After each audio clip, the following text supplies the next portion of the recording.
이 베드로 후서는 이 전서와 동일하게 이 편지를 기록한 사람과 또 이 편지를 받는 사람의 이 발신자와 수신자는 동일합니다. 동일하게 이 베드로 전서와 후서의 첫 번째 이 서두에서 말하고 있는 것처럼 이 사도 베드로가 흩어진 디아스포라에게 유대인들에게 현재 지금 다양한 어떤 이 주제를 가지고 권면하며 신앙적으로 그들에게 이제 편지를 하고 있습니다. 그럼에도 불구하고 발신자와 수신자가 같지만 사실은 그 안에 채워진 내용들은 첫 번째 보낸 편지와 두 번째 보낸 편지 내용에 대한 주제는 조금 다릅니다. 이 전서라고 하는 첫 번째 편지는 현재 지금 이 믿음으로 말미암아 핍박과 고난을 당하고 있는 이 믿음의 형제들인 디아스포라 유대인들이 그들이 믿음으로 받는 그 핍박을 어렵게 넘어가거나 시험 들지 않고 더욱더 힘을 내어 하나님 앞에 굳세워서 깨어서 기도하라고 권면하고 있습니다. 그렇다면 이 두 번째 편지에 대한 이 주제는 바로 뭐냐면 그렇게 신앙적으로 현재 지금 혼란한 시기를 살아가고 있는 이 디아스포라 유대인들에게 현재 이 거짓 교사들이 침투해서 이 잘못된 복음을 가르치고 있습니다. 그래서 이 거짓 교사들은 예수님의 신성 그리고 예수님의 어떤 삶 또 죽음과 부활 그 전체를 현재 사도들이 꾸며낸 이야기라고 현재 지금 가르치고 주장하고 있기 때문에 그 사도들의 대표가 되는 베드로 사도는 이 죽기 얼마 안 남은 현재 시점에서 마지막으로 한 번 더 이 디아스포라 유대인들에게 다시 한번 복음이라는 것이 무엇인지 그리고 그들이 한번 시작한 이 믿음의 경주가 얼마나 은혜롭고 영광스럽고 자부심이 넘치는 길이고 이 고난으로 말미암아 다시 예전의 삶으로 돌아간다는 것이 얼마나 허탈하고 허망한 것인가를 이 후서의 내용을 통해서 그들에게 지금 전달하고 있습니다. 첫 번째로 오늘 이 베드로 사도는 그래서 이 거짓 교사들의 특징을 먼저 오늘 본문을 통해서 말하고 있는데 어제 이 본문의 말미에 등장했던 10절부터 오늘 우리가 봤던 12절의 초반절까지 10절부터 12절까지는 먼저 거짓 교사들의 첫 번째 특징입니다. 이 거짓 교사들의 첫 번째 특징이 바로 뭐냐면 남을 손쉽게 비방한다라고 하는 겁니다. 이 10절부터 12절까지 우리가 다시 한번 좀 말씀을 먼저 좀 보면 10절 후반절에 보면 당돌하고 자긍하며 떨지 않고 영광에 있는 자들을 비방하거니와 더 큰 힘과 능력을 가진 천사들도 주 앞에서 그들을 거슬러 비방하는 고발을 하지 아니하느니라.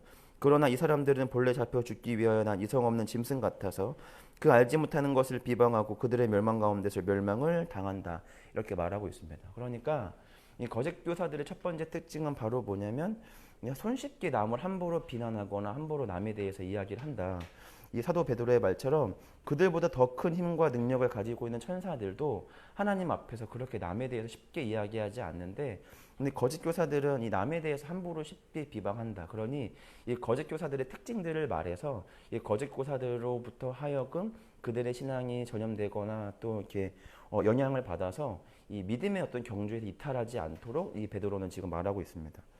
손쉽게 남을 비방한다라는 말은 사실은 우리가 뭐 구약에 있는 잠언서부터 해서 우리가 누누이 우리가 하나님의 말씀 앞에서 가장 많이 경건한 어떤 신체적 우리가 조심해야 될 부분 중에 하나가 바로 뭐냐면 이 혀를 잘 쓰는 것, 말을 잘하는 것입니다. 우리가 뭔가 배운 내용들이 누군가를 사랑하는 조건이 되는가 또 비방하는 조건이 되는가 생각을 해보면 많은 부분 우리가 알고 있는 지식들은 누군가를 사랑하는 조건보다는 남을 평가하고 비방하는 조건들이 되는 경우가 많습니다. 그래서 우리가 어떤 병에 대한 이해도 사실은 우리가 어떤 병을 얻게 되면 그 병에 대한 소식을 듣게 되면 뭔가 그 사람에 대한 연민과 또 이렇게 좀 공감하는 마음보다는 왜 너가 그런 일들을 당했는지에 대한 어떤 신앙적, 의학적 지식으로 그 사람을 정죄할 때가 많이 있다라는 거죠. 제가 저번 주에 좀 장염을 이제 알아서 이렇게 조금 몸이 많이 컨디션이 안 좋았는데 그렇게 하다가 이제 우연히 제 친구를 이제 만나서 이런저런 얘기를 하다가 이제 얼굴 표정이 안 좋으니까 뭐 얼굴이 이렇게 왜 안 좋냐? 그래서 이제 장염이라고 하니까 이제 친구들 사이에서 그냥 이렇게 하는 말로 혼자 뭐 맛있는 거 처먹었냐 이렇게 이제 말을 하더라고요. 그러니까 뭐 마음이 상하거나 이제 그러지는 않았는데 근데 보통 이제 누군가가 이제 먹고 속이 안 좋으면 이렇게 남에 대해서 쉽게 말할 수 있다는 거죠. 이게 뭐 장염이라고 하는 좀 가벼운 주제니까 그냥 가볍게 넘어갔습니다. 그런데 우리가 역사적으로 보면 어떤 병에 대한 잘못된 이해를 통해서 우리가 그 사람에 대한 어떤 존재와 또 그 사람의 삶을 함부로 좀 쉽게 판단할 때가 많이 있었고 구약과 신약 시대에도 그런 경우들은 많았습니다. 뭐 문둥병이거나 당시에 의학적으로 치료할 수 없는 병에 걸린 사람들을 많은 사람들은 당시 어떤 그 의학적 지식으로 이렇게 이해할 수 없기 때문에 단순히 신의 형벌과 신의 저주로만 이해했습니다. 그래서 뭐 문둥병 또 혈루증을 앓는다는 것은 하나님의 저주를 받았기 때문에 이 정상인 유대인 이 사회에 살 수가 없기 때문에 그들의 어떤 공동체와 신앙 공동체에서 멀리 배척하는 것으로 그들의 어떤 이제 정의를 행사했습니다. 그러니까 사실은 우리가 뭐 지금 문둥병에 대한 이제 이해가 많이 바뀌어서 우리가 이제 뭐 혈루증이나 또 문둥병을 우리가 그렇게 차별하지는 않지만 다양한 뭐 성병, 뭐 에이즈나 이런 병들을 우리가 볼 때는 우리가 단번에 우리 머릿속에 드는 생각은 바로 뭐냐면 그 사람이 어떤 경로로 그런 병에 감염되었는지 대한 이해나 또 그 사람이 현재 좀 겪고 있는 어떤 이 지병으로 앓고 있는 고통에 대한 이해보다는 뭐 저러니까 저런 걸 받았을 거야라고 한 단편적인 이 편견들이 냉큼 이제 우리 안에 생길 수도 있다는 거죠. 뭐 누군가가 이렇게 에이즈라는 말을 하면 먼저 우리 마음속에 드는 생각은 어떤 잘못된 어떤 성적 행위를 통해서 뭐 저런 어떤 병이 생기지 않았을까, 뭔가 그런 마음이 우리 안에 이게 불쑥하고 생길 수도 있다라는 거죠. 우리가 우리 안에 어떤 지식들이 있다라는 건 굉장히 좋은 겁니다. 그러나 그 지식이 누군가를 평가하거나 판단하거나 거리를 두는 것으로가 아니라 사실은 우리가 가지고 있는 지식은 누군가를 사랑하고 또 우리가 가지고 있는 친절과 자비를 충분하게 행사할 수 있도록 사용되어져야 하는데, 어떤 부분에서는 많은 부분 우리가 가지고 있는 지식들은 우리가 남을 손쉽게 비방하는 조건들로 사용되고 있는지도 모르겠습니다. 그런데 이것은 비단 어떤 세상적인 지식뿐만 아니라 성경적인 지식 또한 그렇다라고 하는 겁니다. 우리가 알고 있는 것처럼 이제 말씀에 대한 어떤 지식적인 어떤 경륜이 오래 쌓여가면 쌓여갈수록 그런 성경적인 지식을 통해 남을 사랑하는 사람들이 있는가 하면 그 성경적인 지식을 통해 남을 좀 가르치려고만 하거나 남을 손쉽게 정죄하는 사람들이 있습니다.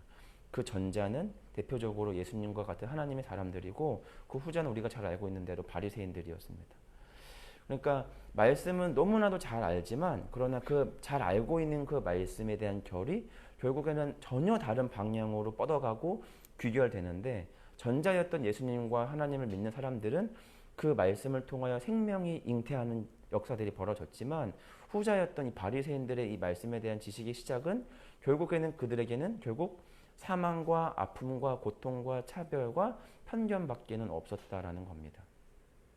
이곳에서 이제 새벽 예배에 이 온라인과 오프라인으로 말씀을 듣는 저와 여러분들도 뭐 이렇게 뭐 하루 이틀 신앙생활은 하지 않았기 때문에 오랜 시간 동안 우리가 말씀을 듣고 했을 거로 생각이 듭니다. 그러나 반드시 우리 가운데 중요한 것은 바로 뭐냐면 신앙의 연수가 우리 어떤 신앙의 건강함을 딱 지표할 수 있는 척도가 아니기 때문에 우리가 하나님을 깊이 알아가는 것들이 혹시나 하나님과 사회와 타인과 교회를 향한 잘못된 편견이 우리 안에 생기고 있지는 않은가.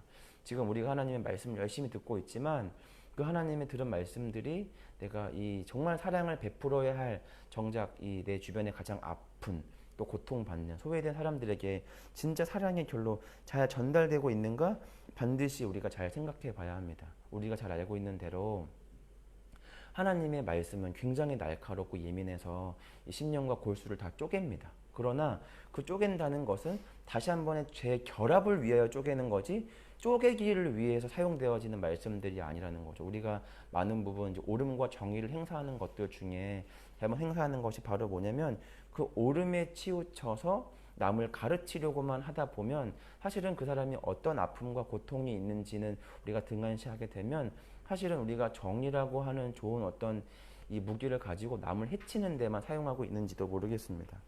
예수님은 우리를 입으로 구원하지 않으셨습니다. 이게 가르쳐서 어떤 학습적인 어떤 지식으로 우리를 구원하시려고 하신 것이 아니라 예수님도 열심히 우리 가운데 말씀을 가르치셨지만 예수님이 결과적으로 우리를 구원하신 건 삶으로 우리를 구원하셨다라고 하는 겁니다.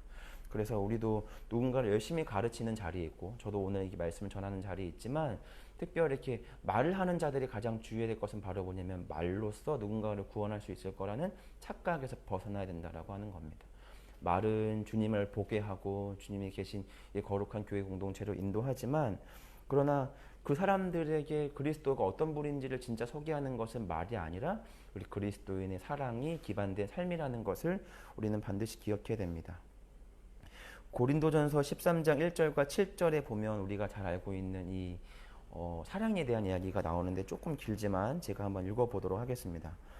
사람의 방언과 천사의 말을 할지라도 사랑이 없으면 소리나는 구리와 울리는 꽹과리가 되고, 예언하는 능력이 있어 모든 비밀과 모든 지식을 알고 산을 옮길 만한 모든이 있을지라도 사랑이 없으면 내가 아무것도 아니요, 내가 내게 있는 모든 것으로 구제하고 내 몸을 불사르게 내어줄지라도 사랑이 없으면 내게 아무 유익이 없느니라.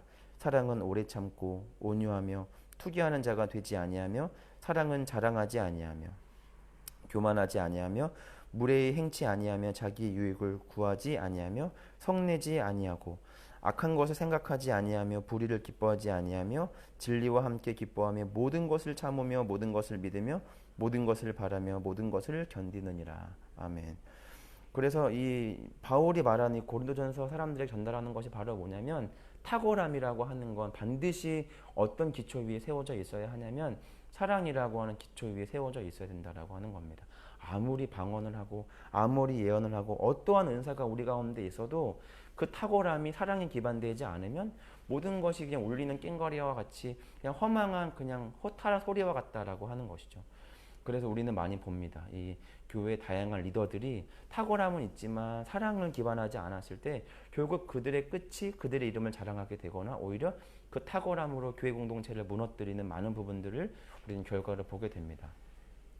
오늘 이 온라인과 오프라인으로 말씀을 듣는 우리 성도들 속에도 혹시 여러분들이 가지고 있는 탁월함이 지금 이 사랑에 적절하게 지금 잘 기반되어 세워져 있는가를 반드시 좀 생각해 보셨으면 좋겠습니다. 어떤 누군가가 그 공동체가 건강한가 이렇게 보려면 그 공동체에 웃음이 많은가를 먼저 보라고 한답니다.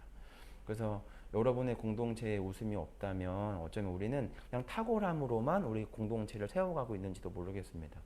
정의와 또 옳음과 그름을 구분하는 능력은 굉장히 소중한 것입니다. 그것 또한 하나님께서 우리 가운데 허락하신 요소이고 그것 또한 하나님께 있는 분명한 요소입니다. 그러나 반드시 우리가 기억해야 되는 건 바로 뭐냐면 그 모든 탁월함은 사랑 위에 세워진다. 사랑이라고 하는 것은 그 하나님 그 자체라는 것을 우리 교회 공동체는 반드시 기억해야 합니다.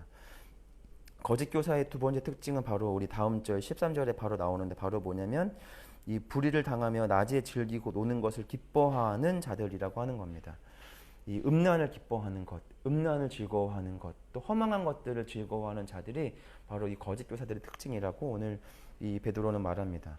특별히 오늘 저는 여러분들과 나누고 싶은 건 바로 뭐냐면 이 음란도 중요하지만 무엇을 기뻐하는가가 결국에는 그 사람이 가지고 있는 신앙과 믿음의 정체성을 분명히 드러낸다라고 말하고 있습니다.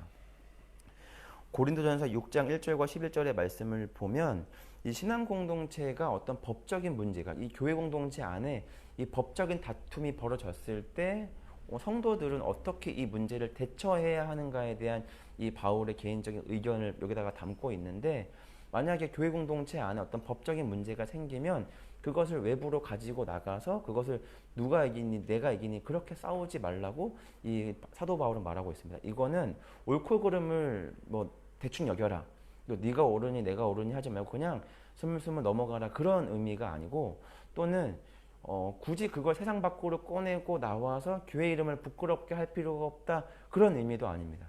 사도 바울이 말하고자 하는 이 송사를 이 세상 법정으로 가지고 나가지 말라고 했던 가장 본질적인 사도 바울의 의도는 바로 뭐냐면, 그렇게 해서 이겨도 진짜 성도들의 기쁨은 이겨서 기쁜 건 그건 성도들의 기쁨이 아니라는 것이죠. 교회가 어떤 무언가와 싸워서 이기는 건 진짜 교회의 기쁨이 아니라는 겁니다. 만약에 제가 누군가와 다툼을 했는데 근데 결국엔 제가 옳아서 이겼다 한들 교회의 기쁨은 그렇게 이겨서 맞지? 내 말이 맞지? 봐봐, 내가 맞다고 했잖아. 그렇게 해서 기뻐하는 것이 아니라고 하는 겁니다. 교회의 기쁨은 바로 뭐냐면, 그래 네 말이 맞아. 뭐 물론 제 말이 맞다 하더라도 그래 내가 틀리고 네가 맞아 네 말이 맞지 하고 억울해지는 이 억울함을 견디는 게 교회의 진짜 기쁨이다, 이렇게 사도 바울은 말하고 있는 겁니다. 그래서 뭐 교회 안에 문제가 생기면 네가 오라 내가 오라 한번 따져볼까 해가지고 그걸 막 세상으로 가져가서 해서 이긴들 그건 진짜 교회가 이긴 게 아니니 진짜 이기라는 거죠. 그리스도의 복음으로 예수님이 그 십자가의 죽음을 통하여 이 땅 가운데 승리를 선언하신 것처럼 죽음과 같은 비참한 결과로 반드시 교회는 승리하여야 하지, 어떤 전쟁에 대한 로마 정부처럼 막 이스라엘을 다스림으로 그렇게 승리하는 것이 아니라고 하는 겁니다. 그래서 교회는 더 옳은 사람이 승리하고 그러므로 말미암아 기쁨을 누리는 공동체가 아니라 더 사랑하고 손해보고 억울해지지만 그 억울함이 사실은 승리가 되는 곳이 바로 교회라고 말하고 있다라고 하는 겁니다. 그래서 교회는 그런 희생과 사랑과 억울함과 모욕과 수치가 기쁨이 되어서 그 모욕당한 사람들이 그 모욕의 가치를 알아서 서로 모욕을 당하지만 괜찮습니다. 우리 그렇게 모욕당해도 억울해도 괜찮습니다. 먼저 그 앞서 억울하고 모욕을 당하신 예수 그리스도의 발자취를 따라 우리도 함께 그렇게 모욕을 당하며 수치를 당하며 함께 억울해도 됩니다. 하고 다시 그 억울함을 함께 서로가 도닥거리며 다시 세상으로 가서 억울해질 준비를 가고 다시 교회로 가는 것이라고 하는 겁니다. 그 음란을 기뻐하고 뭔가 더 충족되어야만 기뻐하고 세상과 법정에서 승리해서 우리가 이겼어, 교회가 드디어 세상을 이겼어 기뻐한다는 사실은 교회의 수치다. 오늘 사도 바울은 그것을 말하고 오늘 사도 베드로도 교회는 무엇을 기뻐하는가? 음란을 기뻐하고 뭔가를 더 육체적으로 막 그 쾌락의 어떤 절정에 달아야만 기뻐하는 것이 아니라 조금 더 손해 보더라도 남을 섬기고 사랑하고 조금 더 수치스럽고 억울해지더라도 손해를 보더라도 그렇게 섬기고 사랑하는 공동체가 진정으로 기쁨이 되는 곳이 교회라고 하는 겁니다. 오늘 이 베드로후서 이 2장 후반절에서는 베드로 사도는 이 거짓 교사들의 두 가지 특징을 통해서 이 거짓 교사들과의 적절한 거리를 둘 것을 말하고 우리 또한 그런 거짓 교사들의 길을 따라가고 있지 않은가 다시금 우리 가운데 경고 가르치면서 일단 그러한 자들을 조심하되 두 번째로는 우리도 그 거짓 교사들처럼 남을 함부로 쉽게 비방하거나 또는 음란과 세상적인 어떤 요소들을 기뻐하는 자들이 아니라 진정 기뻐해야 할 것들을 기뻐해야 하는 자들이 되도록 오늘 우리 가운데 당부하고 있습니다. 그리고 이 베드로 사도는 결국 궁극적으로 우리가 교회 적이 누구인가를 우리 가운데 말하고 있는데 바로 그게 누구냐면 거짓 교사들이 아니라 거짓 교사들의 악을 자꾸 이렇게 도발시키는 결국엔 악한 영이라고 하는 거죠. 그 악한 영은 우리 전서 후반절에도 말했던 것처럼 이 우는 사자와 같이 믿는 자들의 틈을 노리고 있기 때문에 늘 깨워서 기도하며 그 악한 영과 싸워야지 교회 안에서 너는 거짓 교사야 아니야 너야 하고 서로 그렇게 비방하며 싸울 것이 아니라 교회의 가장 궁극적인 악한 영, 그 악한 영은 지금도 성도들의 삶, 믿음과 신앙을 멈추게 하고 다시 개가 토한 것을 먹게 하고 돼지가 그 배설한 것에 몸을 담그고 돌아가는 것처럼 교회가 다시금 그 허망한 것으로 돌아가도록 우리를 그렇게 유혹하고 또 그렇게 하고 있으니 그 세력과 다투기 위해 깨어 있으라고 오늘 베드로는 우리 가운데 그렇게 말하고 있습니다. 사랑하는 성도 여러분, 우리가 오늘 온라인과 오프라인으로 거짓 교사들의 삶을 보았습니다. 먼저 우리가 그러한 자들을 조심해야 하고 그 다음은 우리가 그러한 자가 되지 않도록 조심해야 하지만 더 나아가서는 그 우리가 궁극적으로 싸워야 할 대상은 사람이 아니라 그 사람을 마음을 도발시키고 충동하는 악한 영인 줄 믿습니다. 그 영들과 우리가 더욱더 깨어서 기도하는 오늘 하루가 되기를 바랍니다. 그래서 이 마지막 때에 정말 기도와 말씀 앞에 깨어서 하나님을 예배하며 하나님이 우리 가운데 말씀하시는 것들을 분명히 듣고 믿음으로 그렇게 반응하며 삶을 하나님 앞에 사며 우리 그렇게 주님과 동행하며 살아가는 오늘 하루가 되기를 간절히 소망합니다. 우리 함께 우리 세 가지를 우리 기도할 때에도 오늘 말씀을 좀 기억하면서 우리가 거짓 교사들의 삶을 따라가지 않도록 함께 그렇게 기도하면서 우리가 말씀과 기도 앞에 깨어 있기를 원합니다. 함께 우리 기도했으면 좋겠고 특별히 우리 교회의 많은 우리 사역자들과 또 섬기는 우리 재직자들, 성도들의 삶이 있습니다. 함께 서로의 삶을 기억하며 중보했으면 좋겠습니다. 마지막으로는 우리 지하처치 우리 주일 예배, 새벽 예배, 수예배마다 하나님의 아주 뜨거운 임재와 성령의 충만함과 함께 하심이 있어서 그 말씀과 기도와 모든 순간마다 하나님의 은혜와 감격을 경험할 수 있는 예배가 될 수 있도록 함께 그 세 가지를 위해서 우리 기도할 텐데 제가 먼저 기도하고 함께 우리 기도의 자리로 나아가겠습니다. 기도하겠습니다. 하나님 감사합니다. 우리가 오늘 거짓 교사들의 삶을 보았습니다. 하나님 우리가 손쉽게 남을 비방하는 우리가 되지 않게 해주시고 우리의 탁월함으로만 나아가지 않게 하시고 사랑의 기반이 되어서 잘 뻗어갈 수 있도록 주 하나님 인도하여 주시옵소서. 그래서 늘 깨어서 기도하며 말씀 앞에 서서 이 시대 앞에 깨어있는 하나님의 자녀, 믿는 성도가 될 수 있도록 인도하여 주시고 우리 지하처치 교회 가운데 예배 가운데 주님 친히 임재하셔서 우리 성도들의 삶을 붙잡아 주시고 가정을 지켜주시고 마음을 지켜주시고 우리 사역자, 재직자, 우리 성도들의 삶을 주님께서 지켜주시기를 주여 간절히 소망합니다. 이 모든 말씀 살아계신 예수님의 이름으로 기도합니다.